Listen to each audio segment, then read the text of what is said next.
spread the word. The JCPenney Friends and Family Sale is back. And this week, we're passing the savings on to you. Use your extra 30% off coupon to prep your home and style your family for Easter. That's extra savings on top of our great low prices. Plus, share your coupon with everyone you know and love. It's always better when we save together. JCPenney. Make everybody count. Offer valid 3/11 through 3/17. Exclusions apply. See store or jcp.com for details.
Football, by the hell.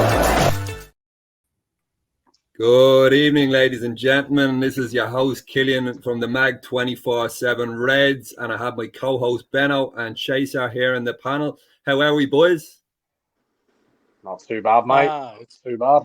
It's are you? How are you? Day, but it's beautiful. Living the dream. Jeez, I must say, boys, a week without football it's not great, is it? We've had the AFCON, if you want to call that football. We've had the AFCON. That's been a good barrel of laughs, to be fair. Baby with a banger. I always liked the kid, bro. Yeah, can't fault the guy. Fair play to him. But so what do we have lined up today, Benno? As far as the agenda? So, as obviously everyone can see, there's only the three of us tonight. So we're going to try not to keep everybody waiting sort of too long with this one. We're going to look at obviously we've not covered the Spurs game, so it's going to be a bit of a reaction to that one. We're going to go into a little bit more depth of detail because of the fact that there is the three of us tonight. Obviously, we've got to look forward to the FA Cup fixture away to Newport County. We are going to discuss, the potential kind of road to Wembley. Obviously, we've got to look forward to the next league game. Obviously, away at Wolverhampton. You've got obviously the news that dropped last night with regards to the new CEO. So we're going to cover a little bit about that one. Purely opinion based with it all. There's no, we're not going to deal with anything here. We're going to purely just based on our views of what we think and what we've read. So that one, and then basically we're just going to kind of look ahead to basically where. And go from there. So yeah, it doesn't sound like a lot on the agenda, but I think the stuff that's going to get brought up, I know certainly from my side of things, I think there's going to be a good few talking points. Yeah, 100%. So to kick us off, obviously, reaction from the Spurs game. I know it was a bit away, but we didn't get a chance to discuss it. So we'll start with Chase. Chase, what did you reckon? I thought we were. It's a tough one, but I thought we were shit. One-man midfield basically getting overrun, and the crazy thing about it is they didn't even have some of the best players playing for Spurs, and they still looked better than us. So. Yeah, can't really argue with that. Benno, what give us your thoughts before we do an L whip around for player ratings? I'm going to go a little bit more into detail to what Jason said there. I think I remember saying on the last podcast, I actually called the 2-2 draw with it, but I expected it to be very much more of a game of basketball, us attack, them attack. It was a battle of two attacks, really. Then I changed my tune in my I looked at the players they have missing, and I ended up predicting a 3-1 win for United, and pardon me for being optimistic for a change, but I was really, I'll be honest, it felt like a loss to me. It really did. That's a game we should be winning. I mean, you should be winning every game at home anyway, but the players they have missed, we had available. I got a couple of stats here that I want to bring up as well, going into the reaction on that one. Yeah. We had 2 shots on target in 90 minutes at home. That to me, that's a poor. And to be honest with you, it wasn't even like we had a load of chances that went off target. We just had our shooting boots missing. Credit to Rasmus Højlund, took his goal very well. Because goal, loved it, absolutely loved it. And credit to Rashford, is a good finish, but we'll talk about his game afterwards. I said this to you boys last week in a conversation. I watched a team there, or 2 teams. One looked very well coached, and the other didn't. They had over 60% possession. Now, I know possession doesn't always matter, but it does when you're only creating 2 on target. Yeah. If we think about under Mourinho, under the times we said, there's having control of the game with the ball and also without the ball. I thought we did neither. And the way the first half, I'm thinking the way they created a few chances, then we went in the lead. I'm thinking, right, that should be it now. We should be fucking raring to go. Second half, we came out half asleep. Must have had Jadon Sancho's alarm clock, to be quite honest with you. The way they scored that second, I mean, even credit to them. Like they played well, but they didn't play that well. I'll be honest, we weren't that good. And yes, you could argue that a few months ago we would have lost that game rather than drawn that game. That's probably the only positive I can take from it, from a collective point of view. For me, it's not good enough.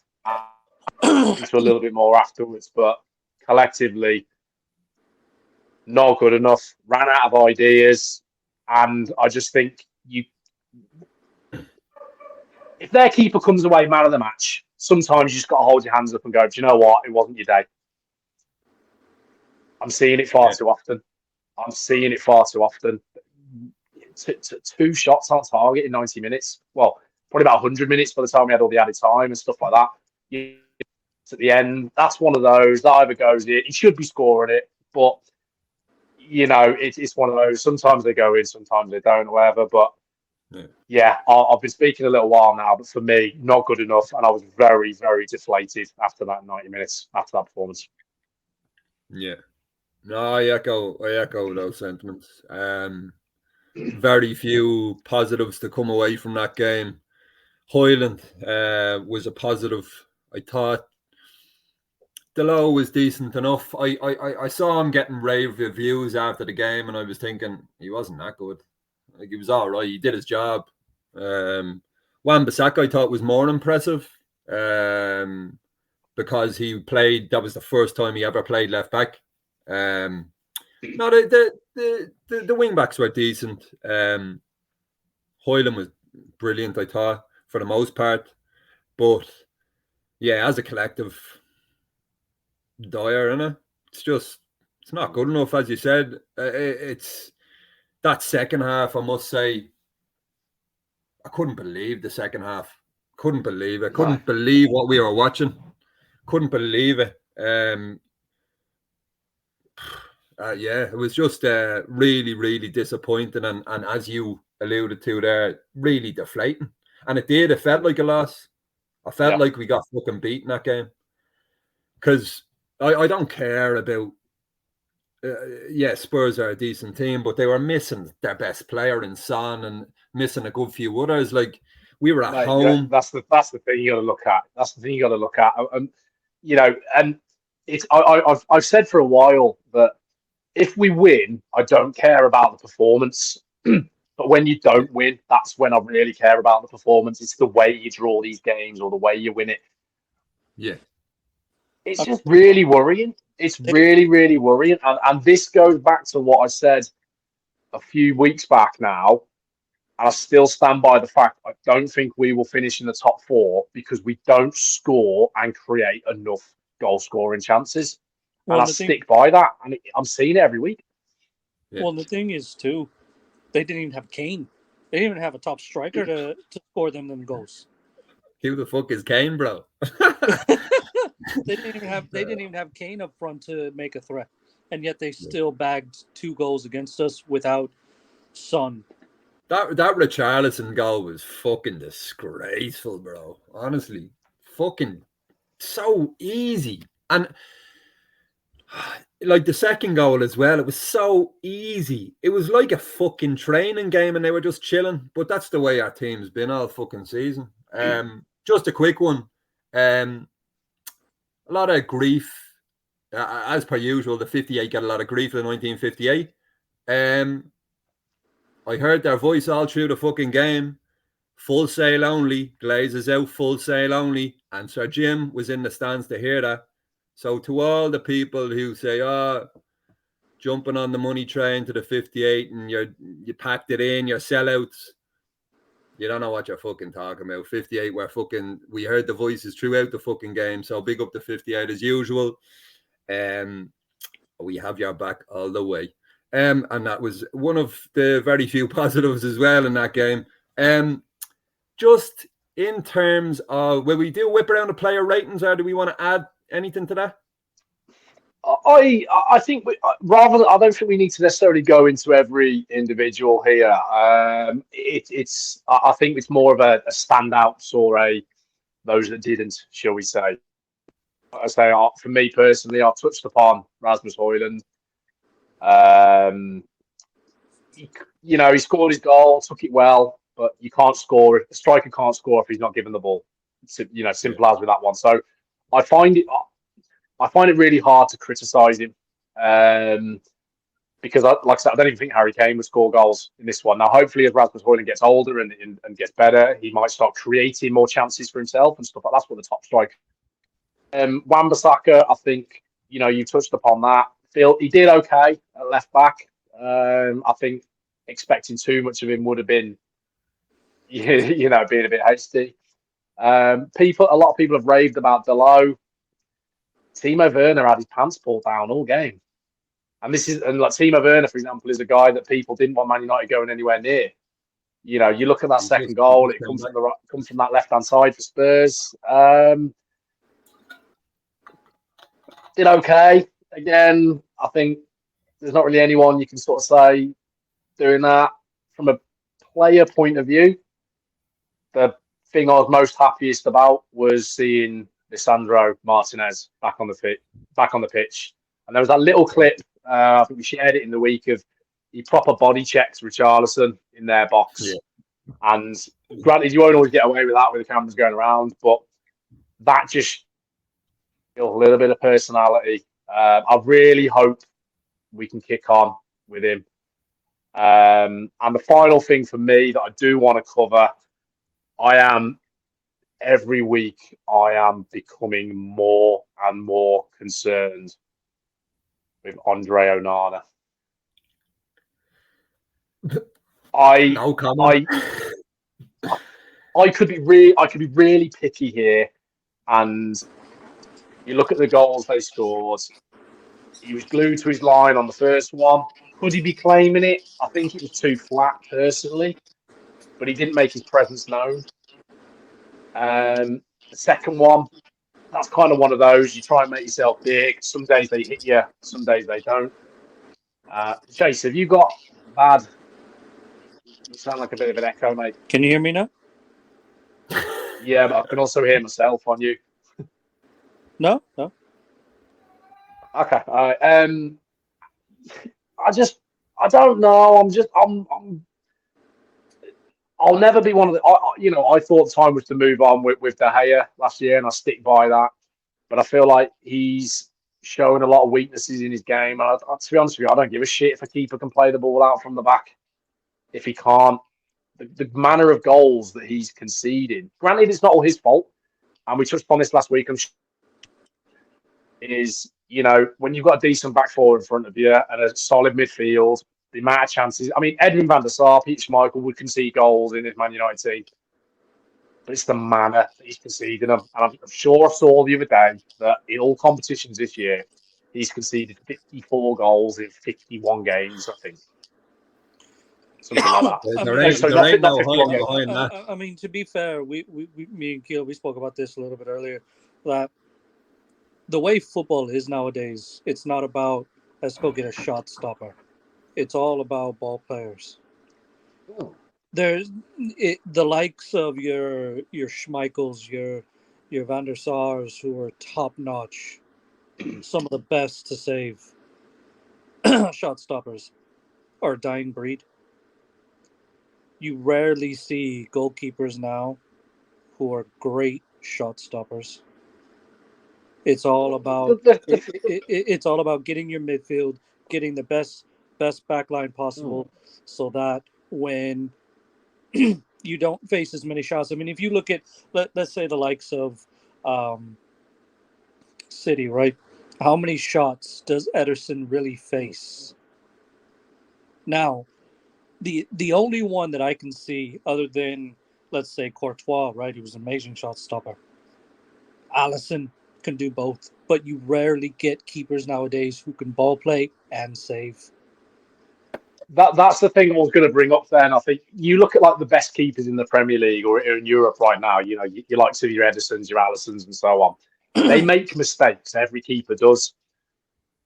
And I'm not trying to be too heavy on Onana here, but they have more good games than bad games. So the positives outweigh it. At the minute, I'm getting more concerned. I'm going fucking great bit of business or anything like that. I'm a bit, and even the goals I don't know if you saw the goals he conceded the other day in the AFCON. Yeah, I don't want to be over critical, but no, I'm not protecting. You kind of want more. He's been fucking shit. I'm sorry. Since he's come in, he's been fucking shit. Not fucking good enough. I said it at the very start. Give Kovar a game. Where's Kovar now? We fucking sold him. I think no matter who we bring in as a keeper, whatever, it's not going to help anything, because I'll tell you why. Other teams around the Prem, as you could tell, the likes of Spurs, so on, they're teams. They're teams that play together. Like we're a squad, but we're a squad of individuals who rely solely on an individual talent who can win games, but that's not going to win you trophies. The problem is with this fucking group of lads is they're not pulling in the same fucking direction. We talked about it earlier, Chase. Newcastle Pope looks $1 million fucking dollars. Why? Because he has a fucking consistent back line. I know now they're getting a few injuries in midfield and that, but they're a fucking team. Mm-hmm. Like, you know, we talk about what other goalkeepers are doing quite well. You know yourself, like in many ways, the goalkeeping position, as well as the striking position, as well as the managerial position, they're all fucking poison chapters at the minute because of what's going on from top to bottom. Now, the manager doesn't fucking escape either, and we'll touch upon that. Maybe Benno wants to cue in a bit, but it's just as we alluded to, I don't think any with the injuries and the inconsistencies of the team sheet, don't think any player can find any rhythm, and this is the problem as well. It's a big fucking problem, and thankfully, do we have a star striker behind you, Benno? Yeah, mate. He's playing goal, bro. He's good at getting. He's not bad at shot stopping, to be fair. I'd say he can catch a ball better than fucking Onana, bro. Just before I move on to Benno, we have Top Cat in the arena. He says, "Good evening, legends." TC, we hope you're well, brother. And we also have Susie. Susie, good evening. We hope you're well, Mrs. I'm just running through a few comments. We have Jono, who couldn't make the pod. Our city's still crying because we've nicked our CEO and getting relegated. We will touch upon that later on, but that's a bit of a comical. Papa Jono. Yeah, Jono never fucking misses. Secret And fucking then we sniper also he have is. Gaza that couldn't make the pod, unfortunately. Sending love up to 58 in TRA, always. And let me see. Yeah, so Benno, do you want to touch upon a bit of the managerial position and what your thoughts on it? Do I want to? No. You can get Arnold to speak for you if you want. Yeah. Do I want to? Woof, He doesn't woof. want to, but he wants to. I'm a bit. I think it is a little bit concerning still from a managerial point of view. We touched upon, obviously, we seem to be lacking a bit of ideas against Tottenham. Now, it's one of those. It's a lot of stuff with managerial opinions from where we're sat is hindsight, because we can heroes fit. Why aren't you playing him? But if he'd have come on and got injured, we'd have been going, "What are you doing, rushing him back?" You know. So I won't criticise on stuff like that. But we're not winning games we should be winning, and I said a while back, and I'm going to adjust my opinion a little bit here. And please note, this is an opinion, which I think, obviously, I said, what was it, before the week of the Liverpool game, wasn't it? I think he loses 3 of the next 4, including obviously getting knocked out of Europe, and he'll be gone by around Christmas time. Now he's still here, so of course I fully support that. Do I want him out? No. I'll never call for a manager to go unless he, shits from a letterbox or something like that. But I think with where the club is now, with what seems to be going on with the off-field side of things, personally, I'm now, like I say, adjusting my opinion a little bit. I think now it could be a case of, I would assume his KPIs at the start of the year would have been win a trophy and finish in the top 4. Yeah. And I do now think possibly, because I think if he'd have gone, I think he would have gone by now. I think they would have given a new manager January. We've only had time to spend time on the training ground and get things right. Do I sympathise with him with the injuries we've had? Yes, 100%. Of course I do. See you, mate. I now think if it looks like finishing the top 4 is pretty much unachievable and we're out of all competitions, I think that will be curtains closed. Could be top 5. And possibly could be top 5, but you can't be relying on that. That's no, I know.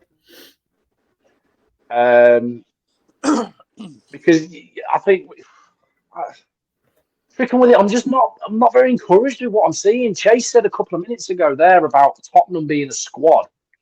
Are you telling me that realistically, we've got to be honest here, where they were 12 months ago to where we are right now, who's in a better position? They've been busy in the January window. They were busy in the summer. They've had a new manager coming in. They dominated us twice. They battered us at their place. Yes, we had a couple of shit decisions, granted, but I refuse to go into that. And realistically, we were probably lucky to get a draw last weekend, if we're being really honest. Again, this is my opinion with it. Now, why can Ange come into Tottenham and get a tune out of the players he's got? Like we said last week, who did he have missing? Maddison, Son, Timo Werner's first game. He had a number of players missing. Some of his centre-backs missing. He's got Timo Werner making a debut. Why are they coming to Old Trafford and dominating us? They had more of the ball. They looked more dangerous. That's what's worrying me, that we just seem really easy to play against. And yes, we can say about the players, are they coachable? But that's the manager. That's down to a manager to get the best out of the players. And I just fear that I don't see us finishing in the top 4. FA Cup could depend on luck of the draw, realistically. We'll touch upon that in a few minutes. I don't know. I don't know, but like that for me, I just didn't see any desire. I don't know what's he saying to him at half time. I agree to a point, but then I don't agree because, say, there is to a point that a manager can only coach someone that wants to be coached, and these aren't kids here. These are grown men getting paid the big bucks, saying, you know what, I'll go along with it for the season, and then when I get my big dollars, I'm going to do what the fuck I want. Now, the manager only has so much power, but then that's also given if he says, I'm not going to play you, but then is he going to get backlash on the back end from the ones who've given him the paycheck, if you know what I mean, so to speak. So I This think is the thing, mate. And do you know what? I'm of having that culture of player power within the club. But you know, we've spoken about how I'm just struggling to be encouraged as such. Now, do I want him to do well? Yes, 100%. Because if he doesn't do well, it means the club's not doing very well. Why would I want a manager to do badly or anything like that? And this is, you know, I'm seeing a lot of this around at the minute. I get people might not have their pick of their favourite. But if you're not backing a manager effectively, you're effectively wanting the club to fail, which makes no sense. If you're a supporter of the football club, not the man. So of course, I never want to see a manager get sacked.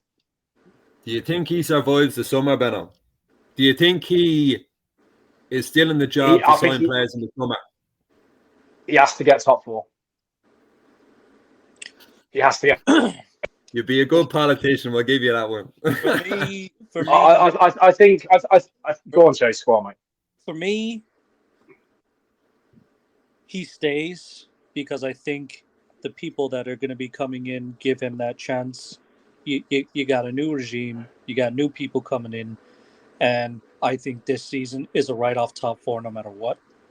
If he gets top four, but we don't know who's coming in. We can't. We've got right now. This is what I'm saying. A lot could obviously change between now and then. Based on what we've got right now, we don't know who's coming through the door. We don't know who's going to be in what position, whatever. It's purely guesswork, effectively. And this is why I think if he doesn't, he needs to hit the top four. And I think they'd be well within their rights. So I personally think to say, sorry, you've had £500 million spent. Half these players are yours. They're not what's expected. The thing is, going to shake hands and who the fuck's you gonna bring in now, Benno? Know what I mean, mate? We could go around in circles on this one because we could have who do we want, who do we think. You know, there's loads of different avenues we could go down with that one. We'll cover that another time. I think. We all know. All we'll say is maybe the stars are aligning because Tommy Tuchel lost today.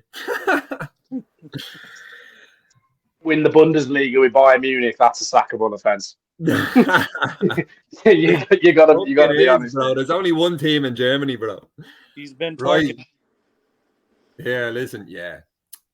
But here, listen, let's move on a bit to our next game. And it's a fucking magical one, whether you like it or not. It's a magical one. And the reason is Newport County away in the FA Cup.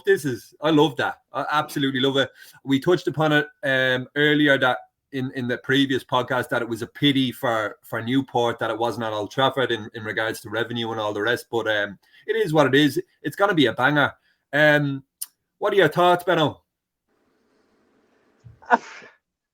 You know, we've said for years that we've always had a bit of the rough side of the draw. You know, we always seem to get the likes of Villa early doors, Liverpool early doors, whatever like that.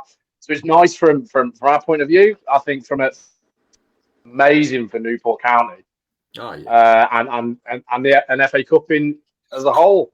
Now we should be winning this game. We know full well they're going to be up for it. But regardless of that, I hate to say it, but if we're not to win that game, is that a sackable offence? I don't, you know what I mean? I don't know, because that's you've got to look at the difference between the two. I'm gonna have to tell you here, Benno. What you just said is a sackable offence, bro. That's a good one, man. I'll get Chase 1, Benno 0. Play ball. How does because of your I'm sorry, mind but your mind frame right now. What you just said, that's a sackable offence. To be so fair, you think if we lose against Newport County, you think that's acceptable? No, what I'm saying, what your mind frame is, you thinking if we might lose to Newport County, that's a sackable offence. We could lose. It's a game of football. Anyone could lose a game of football. I agree with Chase, but I also agree that this fucking team have put Benno in this mind frame. And it's fucking, like, to be fair, everything at the moment is flat, it's stale, it's shit. You know, so I can understand why Benno feels like that, but I also, Newport County, come on, Benno, we can't fucking lose against Newport County. No, I know, mate, I know we can't, and I think, but we've got to be real. We've got to, you know, realistically. I'll let someone else speak in a minute. Sorry, but I've written down the games here in round 4, which says to me, which does let a little bit of confidence that we could go on. If we get look at the draw here, there's no reason why we shouldn't be aiming to win this competition. City have got Spurs, so one of them's going out. Chelsea have got Villa, so one of them are going out. Fulham have got Newcastle, one of them are going out. Everton have got Luton game, and again, yes, okay, but Sheffield United have got Brighton. So you've got you got 5 Premier League games that 5 Premier League teams are going out. So you have to kind of, if City or Spurs go out, you have to probably put us down as favourites, potentially. Are they not playing each other, bro? That's what I'm saying. So one of them's going out. For me, let's hope Spurs do the job. For me, this is why the FA Cup is so special. Yeah, because and not just special for us, but special for someone like Newport County. It's fucking gold, bro. I mean, absolute gold. I mean, think about being a player. Think about yourself being a player for Newport County. You get to play against United. That's a dream. To play, not only you dream as a kid, I want to play for these big clubs, but then it's another one to say, wow, you know what? I actually got to play against this squad. I got to play against this team. And it was, even though we lost, it was fucking amazing, and I would never change that moment for a second. Oh, yeah. Yeah. No, this is, here, listen, if you're not in it, you can't fucking win it. So we're still in it. I hope we beat Newport and we get maybe a nice little draw in the next. And you just never know, and you keep kicking on. Does this team exudes confidence and instills confidence in you? No, it does the total opposite. But you never fucking know. Football, bloody hell. Sir Alex said it best. So, just in terms of, so let's just hope and fucking pray Benno isn't right, and we do win. But just moving along a tiny bit, I know we're tough. It's tight for time, but just in terms, so the next Premier League game, it's away to Wolves, boys. The fucking bogey team for the last I don't know how many years, but. To be fair, they don't have Ruben Neves anymore. He fucked off to Saudi. But with that said, Spurs had loads of injuries in the last game and they beat us. What do we reckon? I'm gonna chime in real quick, and I think we're gonna get beat. First time, it's an exclusive, 21st of January 2024. I am predicting for the first time. And I feel embarrassed to fucking say it. But I got to be honest, I think we're going to get beat. I'm going to go 2-1 Wolves. It fucking kills me to say this shit. I hate it. Well, and when we do come up with the prediction videos nearer the game, I'm obviously going to turn the tables because I ain't fucking saying we're going to lose. But right now, nothing gives me any sort of belief. This team is fucking shocking. You're sacked, bro. Rasmus Højlund, love the kid. And that's about it. Leach, great to see him back. Wan-Bissaka tries his best. Mainu is just starting his United career. and that's where I'll leave it. Wolves are a tough fucking team. They're playing well this season, to be fair. Neto, I'm a massive fan of Neto. I wanted United to get Neto a good while about Pedro Neto. They're decent players. Sometimes. Hey? I used to shop at Netto as well, for those that remember. Fucking good input, Benno. No, but yeah, no, I hate to say it, and I hate myself for saying it, but yeah, I think we're going to get beat 2-1, Benno. Actually, no, we can guess. Chase, go ahead. We'll leave Benno till last. You got to let me. Let's not slit our wrists too quick. Well, I think obviously Licha will start that match. It'll be his first game really starting back. A great point. El fucking Guerrero, El Tigre, he's fucking coming back to butcher. Boom, vamos. I think we'll see something a little different in that match. For me, the last time we played Wolves, they did outplay us. They really outflanked us as well. But the problem with Wolves is they couldn't score goals. So, for me, I think we nick it. I think it's 2-1. I'm going to go 2-1 on that one. Hope to fuck you're right, bro. I really do. Benno. Fuck it. 4-0 Wolves. Go easy on them. I think if you look back at the last probably 5-6 times we played Wolves, away from home especially, there's probably never been more than one goal in it. Yeah. In the last couple of years, I think we won 1-0 there last year. Was it New Year's? It might have been New Year's Eve, I think it was, possibly. Was that a Langer by any chance? No, it was when Rashford got dropped, didn't he? And then come off the bench and scored. Right. Do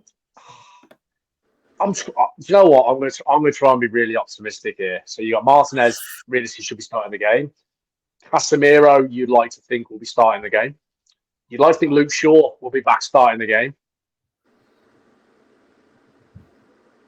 I'm going to go 3-0 United. Oh, fucking hell, bro.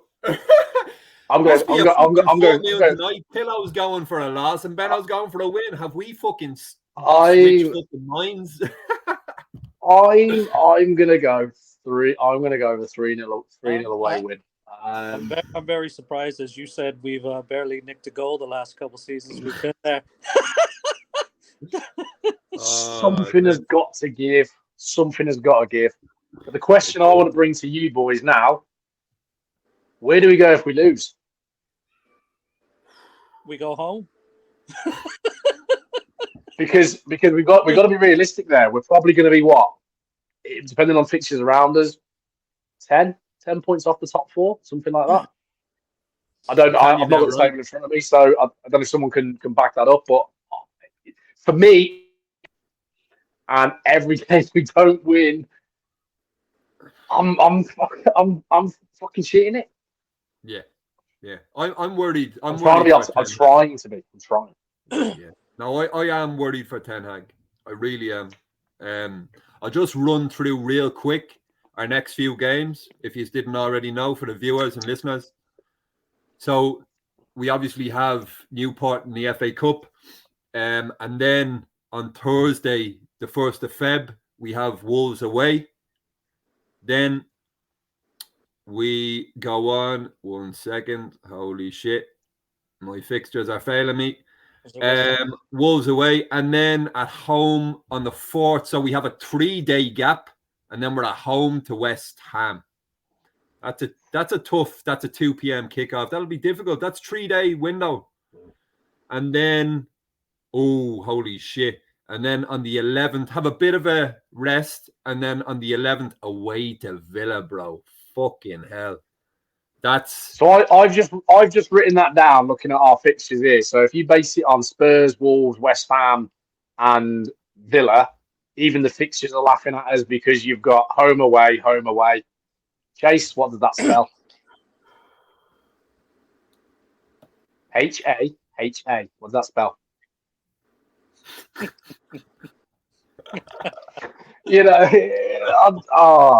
And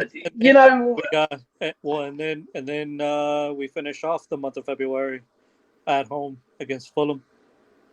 You know Hey, what? fucking hell, boys. You know what? I'm looking at that. You know, Spurs, we got the draw. Wolves, I'm predicting a win. I'm thinking 6 points. Just for the viewers and What? listeners, the Fulham game at home to Fulham towards the end of February is going to be a special one. We'll elaborate near the time, but looking forward to that one. It's going to be a nice one, and that's I won't give too much away. So, right, we have gone through that part of the agenda. Let's move on. We've a couple more topics to discuss, and I will give the reins to Benno to. So, obviously, no massive fucking news broke yesterday. Benno, do you want to take it away? Well, obviously, we saw the leaks coming out online with regards, obviously, the CF, Chief Football Operations Officer at City, supposedly resigning. And I think first broke with David Ornstein, with him joining up at United as the new CEO. Now, I'm not going to sit here and claim everything about him. I've seen him on the All or Nothing documentary. I've seen kind of how he operates from that one. And obviously, he's the new CEO of United. Now, what I do know of him, now fingers crossed he hasn't got any of his fingers in any of the 115 pies. I reckon he's the only one. Man. I wouldn't be surprised if he has potentially, if he knows something shit is going down. You've got this is a guy that's clearly been highly regarded at Man City. I believe he was kind of the one they saw as the next in line to become the CEO. Now he's currently the chief. Well, he's been the chief football operations officer under 11 football clubs. I think it is the City Football Group. Now, one of the key things I saw in a little video that got put up yesterday is his understanding between bridging the gap between football and business. Yeah. Now, I'm not going to get into any ownership structure or anything like that. Let's forget that. Let's deal with what we've got in front of us as 100% factual. Yeah. We have got, for the first time since David Gill, we have got a CEO of Man United Football Club that knows football and business, and his track record shows that. Like I said, I don't know everything about him. I believe Chase has done a bit of homework on him, but we've spoke about having the right people in the right places. You hope to God that what he's got a track record of. I know Chase is going to elaborate onto this, so I won't cover it. But you hope what he's got a track record of, he brings this to Man United.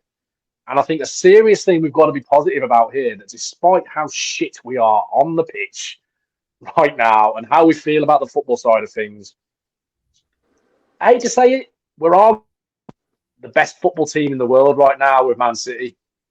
And we have pulled a guy from them. Now, City get it right. Football-wise, hats off to them. Again, we're not going to go to the 115. They tend to get it right with their signings. I know sometimes, like I said, stuff that's gone on behind the scenes. Their football operation's good. So he was involved in that from when it was at nothing. And Chase is going to go into this now. So we've already got something. So this can only be a good thing, surely. I can't find a negative about it.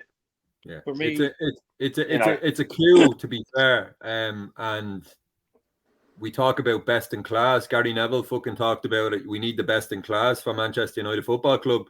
And this guy, I'm not gonna pretend I know fucking anything about him, but I know he comes from La Masia in Barca. But Chase is gonna elaborate a bit more on it. Go for it, bro. Well, you know, as we've seen where he's come from Barcelona, where Johan Cruyff built it, right? He wasn't the solely person, but he was a huge part in their success in their academy and how they bring kids, whether it's to the academy or to the first team. I've seen it firsthand. I've noticed firsthand of how the Barcelona academy and how they run things, how it's structured, how they play with each other. And this is what he's going to bring football-wise to Manchester United. We all need to be excited for this because this is huge. we're finally getting someone in who knows not just about business but football, knows what to bring, what to look for, who to step in important roles, and what style of play. Now, by bringing him in, tells me they want to go with that type of structure that Barca has as well. The way that structure is, the way it's implemented. You bring someone like that in that knows that structure, hands in, hands out. That's what you go for. And for me, for that signing and noticing firsthand of what Barcelona is and what he brought to City, this is huge. Yeah. Huge positive for this club going forward. Fingers crossed, bro. Like a lot of shit's been said about Ineos and all the rest, but this is a big fucking move, bro. This is a big move. Means they're not just here to fucking enjoy the ride the way the Glazers have. They're here to win fucking things. And I think this is a statement signing, in my opinion. Go for it, Benno. Remember, I've got a couple of things I just want to say a bit more on this one. But there was a big thing I read last night. If you look at that Man United statement, I think one of the first lines, I can't remember it word for word, as we aim to put football, I think it was, at the centre of our ambitions again, or something like that. Yeah, that's a positive. You know, it's a positive. And if you, some might curse me here or anything like that. City all or nothing series. Now, granted, I know stuff gets said for the cameras and stuff like that, but he's quite heavily involved in this series, and you see a lot of the stuff where he's involved in transfer negotiations within the club, his knowledge of business as well, and I believe he said there was something about if a player doesn't fit the model or the budget, we move on. We don't overpay. You know, we've witnessed him do it in the past. They wanted Harry Maguire. You know, they were no. Do you know? Else do it. You know, if it was Declan Rice in the summer, for example, they clearly probably they might have been interested, and they stepped away. Yes, I know he wanted to go to Arsenal, but you know that it's everything that we've said is wrong with the club for years. That we're paying people to come. The pay is the bonus. You should be wanting to play for Man United. You know, I'm encouraged by it, and I hope to. I will be spending more time looking up his track record, his history. Going to bring. Like I say, I'm not going to claim to be an expert. I'm going to go off what I have read and seen, but it's a positive. What's not to be happy about? This could be, arguably, this is going to be my controversial one here. The biggest signing Man United have made post Sir Alex Ferguson. Could be. I'm not saying it will, but could be. Fingers crossed. Well, we've said just one more thing. I just want to say, we've said for a while that shit runs downhill, right? Would. We've had Richard Arnold. Commercially, great, fine, whatever. But you need someone that brings them both together. So hopefully somebody's there to now plug the shit and everything else just blossoms around it. So it could be the biggest signing. This is why. I know what a beautiful fucking metaphor there, boys and girls. This is exactly why I said this is monumental because he helped build City. He helped build City to what they're doing now as well. But as you said, Benno, bring in players that fit the form, that fit the structure that they want to bring in. We've never had that. It's, oh, you know what? Who's the biggest star? Who's this? Who's that?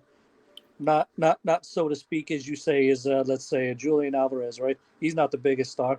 But he was brought in. Why? Because he fits the mold. And if you see his track record, the track record at Barcelona as well, half of those players come through the academy and they start for that team. They start for the first team. Why? Because they play the same style and they become stars. You pay for those kids when they're young. You bring them from whether they're in Spain, Europe, Argentina, whatever, and you build them through those academies. And instead of going out and buying $80-100 million player, you got that kid who's $80-100 million is going to be in your squad. Yeah. Hopefully like, I know it's abysmal on the pitch at the moment, but if the on-field performances need to suffer for the off-field to succeed and build, I'll take that all fucking day, because in the long run, we'll be heading in the right fucking direction, and I think ultimately we'll succeed. But we're baby steps at the minute, and hopefully. I'll tell you one thing he needs to do. I'll tell you one thing he needs to do though. He needs to go back through his tweets. There's some funny tweets out there about Man United. He's got to go back and he's got to delete a few. Yeah, listen, that I heard that was his younger brother playing around.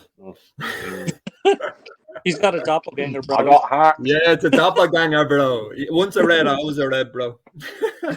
No, here, listen, exciting times ahead, and we hope that we can build on it off the field and ultimately on the field, and we hope the manager will stay in the job, obviously. But roll on, the FA Cup up next, Newport. Unless we have anything else to discuss, I think we'll wrap things up, bro. Yeah, I think anything to add before we head off? I think we're good. I think we're good to go, mate. If I'm being brutally honest with you, yeah. Well, first time for the to be said, and let's go. Yeah, sure. There's no football this week, so it's a fairly relaxed one this week, in fairness. But yeah, to the viewers and listeners, thanks very much. Good night and God bless. Mag 24/7 Reds. Lots of love always, and we will speak to you guys very, very soon. Lots of love and good night. Cheers all.